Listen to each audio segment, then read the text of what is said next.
বন্ধুরা, আমাদের খুঁটিনাটি বিশ্লেষণ পাঠশালার আরও একটি নতুন ভিডিওতে আপনাদের সকলকে স্বাগতম। আজকে আমরা সাবজাংটিভ নিয়ে আলোচনা করব। চলুন বন্ধুরা, শুরু করছি। প্রথমে আমাদের সাবজাংটিভের রুলসটা জানতে হবে। সেখানে হলো একটি সাবজাংটিভ ওয়ার্ড থাকবে, দ্যাট থাকবে, সাবজেক্ট থাকবে এবং এরপরে অবশ্যই ভার্বের বেস ফর্ম হবে। আচ্ছা, ভার্বের বেস ফর্ম বলতে আমি যদি বলি to be verb, to be verb যদি হয় তাহলে অবশ্যই এখানে টু বি ভার্ব যে বি হবে সবসময়। ইজ আর এগুলো যদিও আছে, ওয়াজ আর এগুলো আছে, কিন্তু এখানে টু বি ভার্ব মানে এখানে বি হবে, কারণ বিটাই হলো কি টু বি ভার্বের বেস ফর্ম।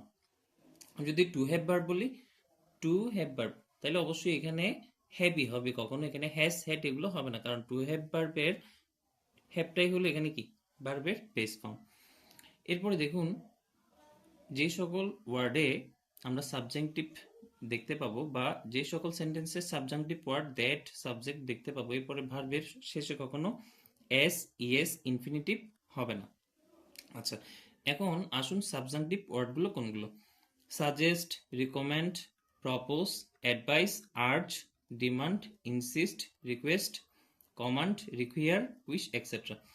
এইরকম আরো অনেকগুলোই ওয়ার্ড আছে যেগুলো সাবজাংটিভ ওয়ার্ড। এখন সাবজাংটিভ মানে আমরা একটু বাংলায় আলোচনা করছি। দেখুন, অনুজ্ঞাসূচক, সম্ভাব্যতা নির্দেশক, ইচ্ছা, আশা, পরামর্শ, দাবি, শর্ত, অবাস্তব বা কাল্পনিক ঘটনা বোঝাতে ব্যবহৃত হয়।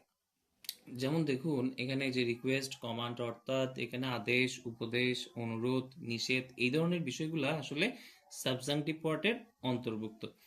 দেখুন এখানে some adjective that trigger subjunctive, important, necessary, essential, urgent, crucial, etcetera. অর্থাৎ কিছু অ্যাডজেক্টিভও সবসময় সাবজাংটিভের মতো আচরণ করে। যেমন এখানে দেখুন important, necessary, essential, urgent, crucial, etcetera. আচ্ছা, আমি কিছু এক্সাম্পল দিচ্ছি। এখানে দেখুন, আই সাজেস্ট দ্যাট, এখানে সাজেস্ট এটা একটা সাবজাংটিভ ওয়ার্ড, এরপরে দ্যাট আছে, সেই জন্য এরপরে যেই সাবজেক্ট থাকবে তার শেষে অবশ্যই কি হবে, তারপরে অবশ্যই এখানে ভার্বের বেস ফর্ম। এই জন্য এখানে হি এর পরে গো হয়েছে, এখানে গোজ, গন এগুলো কিছুই হয়নি, বা ওয়েন্ট কিছুই হয়নি, অবশ্যই গো হবে। এরপরে দেখুন, দে ডিমান্ডেড, ডিমান্ডেড এখানে এটা অবশ্যই একটা সাবজাংটিভ ওয়ার্ড, এই জন্য দ্যাট আছে এরপরে, এবং এরপরে কি আছে এখানে দ্যাট আছে মানে সাবজেক্ট, সাবজেক্টের পরে এখানে বি অর্থাৎ ভার্বের বেস ফর্ম।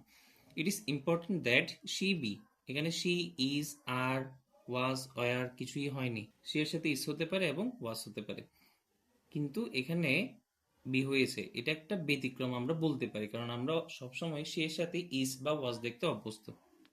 তাইলে ব্যতিক্রম মানে আমাদের বুঝতে হবে এখানে অবশ্যই ভার্বের বেস ফর্ম হওয়ার কারণে এমনটা হয়েছে। She requested that he be, এই যে এখানেও আছে বি, অর্থাৎ হি এর সাথে আমরা ইস, ওয়াজ এগুলো দেখতে অভ্যস্ত, কিন্তু এখানে আছে বি, অর্থাৎ এটা সাবজাংটিভ ওয়ার্ড হওয়ার কারণে এখানের মধ্যে হি এর পরে বি হয়েছে, এখানের মধ্যে কি হয়নি, ইস হয়নি, ওয়াজ হয়নি। ধন্যবাদ বন্ধুরা, আশা করছি আমাদের আজকের ভিডিও আপনাদের অনেক ভালো লেগেছে। যদি ভালো লেগে থাকে তাহলে অবশ্যই সাবস্ক্রাইব করে আমাদের সাথে থাকবেন। ধন্যবাদ।